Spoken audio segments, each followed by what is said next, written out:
అయింది కాదు, but it is for a divine purpose. దేవుని యొక్క ఉద్దేశ ప్రకారం నిన్ను నన్ను పిలిచాడనే విషయాన్ని గుర్తుపెట్టుకోవాలి. The weight of the call లో you have to carry the responsibility of the call. Not only you have to believe that the call is divine, అది దైవికమైనటువంటి కాల్ అని మాత్రమే కాదు, you have to believe the call carries responsibility.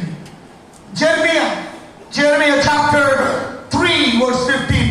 ఇర్మియా గ్రంథం 3వ అధ్యాయం 15వ వచనం. ఇర్మియా 3:15లో చూస్తే మనం చూసినట్లయితే ఇక్కడ మనం చూస్తే ఇర్మియా Jeremiah chapter 3 verse 15. I will give you shepherds after my own heart who will feed you with knowledge and understanding అన్నాడు. అక్కడ తెలుగు బైబిల్లో మనం చూస్తే నాకు ఇష్టమైన కాపరులను నేను నియమిస్తాను, నాకు ఇష్టమైన కాపరులను నియమిస్తాను, వారు జ్ఞానముతోను వివేకముతోను ఏలుతారు. అంటే అర్థం ఏంటి? మనం నేర్చుకోవాల్సిన ప్రాముఖ్యమైన pastors are called to be shepherds, to feed and to guide the flock. మనం దేవుని సేవకులుగా మనం గైడ్ చేస్తున్నామా?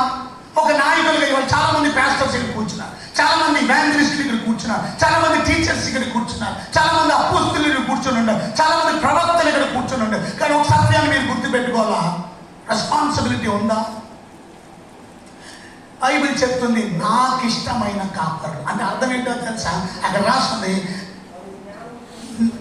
Pastors after my own heart.